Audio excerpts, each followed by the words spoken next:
Hello friends, हम देखेंगे कि जो हम सेक्शन 154 पढ़ रहे थे, जिसमें ये देख रहे थे कि कॉग्निजेबल ऑफेंस के लिए जो एफआईआर रजिस्टर्ड करना मस्ट होता है पुलिस वालों को, उसमें हम फर्दर एक केस लॉ पढ़ेंगे। और एक लैंडमार्क जजमेंट है ललिता कुमारी वर्सेस स्टेट ऑफ यूपी। 5 जजेस बेंच है, उन्होंने दिया था दो उसमें ऑब्जर्वेशन बहुत स्ट्रॉन्ग दिया था। और एक और केस लॉ है, तो उसको देखेंगे स्टेट ऑफ हरियाणा वर्सेस वजन लाई, 1992 का है। इसमें क्या है कि जिसे ललिता कुमारी में क्या कहा गया था, ठीक है, ललिता कुमारी वर्सेस स्टेट ऑफ यूपी में कहा गया था कि मस्ट है, ठीक है, कि सेक्शन 154 के तहत, मतलब 154 क्लॉज 1 के तहत ललिता कुमारी में कहा गया था कि ये मैंडेटरी है, कि ये बाउंड है, कि ये मैंडेटरी है, ठीक है, कि एफआईआर रजिस्टर्ड करना ही होगा पुलिस वालों को।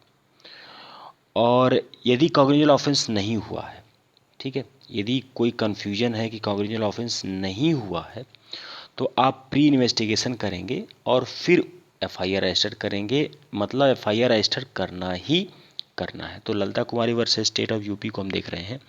इसमें ये देख रहे हैं कि 5 जजेस बेंच जो है सुप्रीम कोर्ट की एक माइल्ड जजमेंट दिया था, एक माइल्ड स्टोन जजमेंट दिया था। इसमें मैंडेटरी है एफआईआर रजिस्टर करना, लेकिन याद रखिएगा हम कॉग्निजेबल ऑफेंस के लिए पढ़ रहे थे। कॉग्निजेबल ऑफेंस वो ऑफेंस होता है जिसमें सज़ा 3 साल से ज़्यादा हो।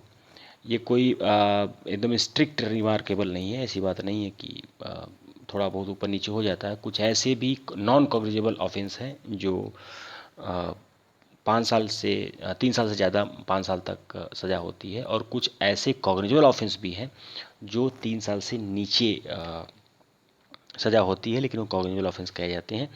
उसको जब मैं difference between cognizable offence and non cognizable offence पढ़ाएंगे तब हम उसमें बताएंगे। तो एफआईआर जो है ये मस्ट होता है कॉग्निजेबल ऑफेंस के लिए।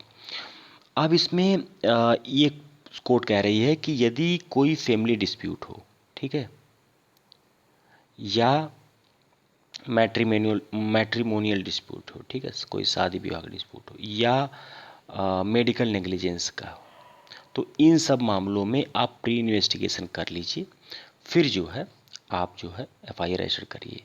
तो ललिता कुमारी वर्सेस स्टेट ऑफ यूपी में जो हम लोगों ने पढ़ा कि क्लॉज 150 सेक्शन 154 क्लॉज 1 में मैंडेटरी है एफआईआर रजिस्टर करना पुलिस वालों को।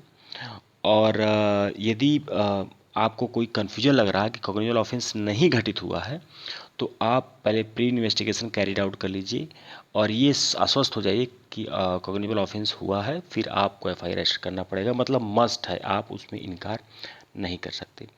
और ये 3 ऐसे मामले हैं जिसमें आप प्री इन्वेस्टिगेशन करेंगे: family dispute, matrimonial dispute and medical negligence. इसमें इसमें सुप्रीम कोर्ट का एक और ऑब्जर्वेशन है ललिता कुमारी में ही, ठीक है, तो मैं एक बार रिपीट करूंगा, उसकी आप चिंता मत करिए। ललिता कुमारी में एक सेकंड ऑब्जर्वेशन है, बहुत तगड़ा ऑब्जर्वेशन है, कि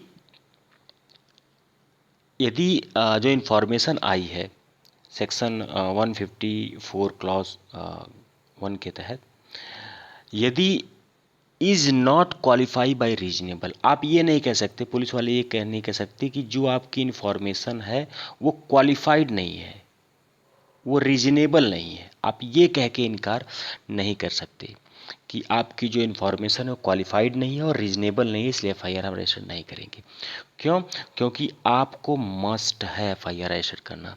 तो duty of police officer to registered FIR, ठीक है, आपको एफआईआर रजिस्टर करना ही करना है। इसमें एक और अच्छा जजमेंट है, मैं आपको बताता हूँ, स्टेट ऑफ हरियाणा वर्सेस भजन लाई, ठीक है, ये 1992 का जजमेंट है, ठीक है, ये 1992 का जजमेंट है। इसमें थोड़ा ध्यान रखिएगा, लिखने में थोड़ा दिक्कत हो रही है। इसमें सुप्रीम कोर्ट ने कहा है कि duty to officer to registered FIR, FIR registered करना ही करना है। And Supreme Court also said if allegation made in FIR are taken the face value and accept their entirely do not constitute offence, मतलब करा कि जो मान लीजिए आपने एफआईआर रजिस्टर कर लिया, ठीक है, और उस एफआईआर की कोई फेस वैल्यू है, यदि मान लीजिए जो घटना कही गई है इन्फॉर्मेंट द्वारा उसकी जो फेस वैल्यू है, एंड एक्सेप्ट दियर आप जो है उसको एक्सेप्ट करके उसको कर रहे हैं इन्वेस्टिगेशन, लेकिन आपको ये महसूस होता है कि नहीं कॉग्निजेबल ऑफेंस नहीं हुआ है, तो आप एफआईआर को क्वेश भी कर सकते हैं। मतलब आप ये कह सकते हैं कि स्टेट ऑफ हरियाणा वर्सेस भजन लाल ललिता कुमारी का ठीक रिवर्स है, कि आपको कॉग्निजेबल ऑफेंस में करना ही करना है मस्ट एफआईआर। यदि आपने एफआईआर रजिस्टर कर लिया और आप वो करने लगे, इन्वेस्टिगेशन करने लगे, और आपको ये लगा कि जो फेस वैल्यू लिखी गई थी एफआईआर की कॉपी में, ठीक है, वो फेस वैल्यू, जो भी फेस वैल्यू, भाई कुछ लिखा जाएगा ना एफआईआर में, तो यदि वो फेस वैल्यू जो है उस एफआईआर की फिट नहीं बैठ रही है इन्वेस्टिगेशन के दौरान, ठीक है, तो आप एफआईआर को क्वेश भी कर सकते हैं। ठीक है, तो हम एक बार इसको रिपीट कर लेते हैं, हम लोगों ने क्या पढ़ा। ललिता कुमारी वर्सेस स्टेट ऑफ यूपी में रजिस्ट्रेशन एफआईआर में पढ़ा था कि 154 वो क्लॉज 1 में मैंडेटरी है एफआईआर को रजिस्टर करना, ठीक है, और यदि आपको कन्फ्यूजन लग रहा है तो आप प्री इन्वेस्टिगेशन कर लीजिए, फिर एफआईआर को रजिस्टर कर लीजिए, ठीक है। और इन 3 मामलों में आप प्री इन्वेस्टिगेशन कर सकते हैं, फैमिली डिस्प्यूट, मैट्रिमोनियल डिस्प्यूट और मेडिकल नेग्लिजेंस। ललिता कुमारी में ये भी कहा गया है कि पुलिस ये कह के इनकार नहीं कर सकती कि ये क्वालिफाइड नहीं है, जो आप रीजन बता रहे हैं कि ऐसी घटना हुई है, मतलब हम आ रहे थे और किसी ने गोली चला दी, ठीक है, तो वहाँ पे तो कोई मरा नहीं है, या इस तरह कोई आर्गूमेंट देके कि ये आपका जो बताया हुई घटना है ये क्वालिफाइड नहीं है मेरे हिसाब से कॉग्निजेबल ऑफेंस के लिए, आप ये कह के इनकार नहीं कर सकते, क्योंकि ये आपकी ड्यूटी है एफआईआर रजिस्टर्ड करना।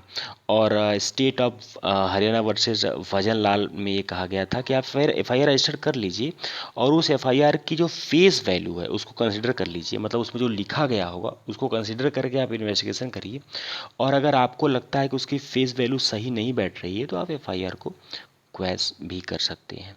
हम अगले में देखेंगे टेलीफोनिक मैसेज, जिसे कभी कभी लोग होते हैं फ़ोन पे कहते हैं तुम्हें गोली मार देंगे, ये कर देंगे, वो कर देंगे, तो टेलीफोनिक मैसेज के हिसाब से कितने केस लॉ हैं, और इसके मामले में हमारा एफआईआर जो कॉग्निजेबल ऑफेंस के लिए एफआईआर रजिस्टर किया जाता है टेलीफोनिक मैसेज के लिए, ठीक है, उसमें 2-3 केसेस है, तपिंदर सिंह वर्सेस स्टेट है, इसके बाद Tevan Singh versus state of Rajasthan है, फिर Somabai versus state of Gujarat है। ये 3 केस लॉ है टेलीफोनिक में, कि बहुत लोग कहते हैं ना सर गोली मार देंगे, ये कर देंगे, तो इसमें क्या आखिर हमारा एफआईआर और क्या हमारा सीआरपीसी का रूल करता है, हम लोग इसको देखेंगे। Thank you.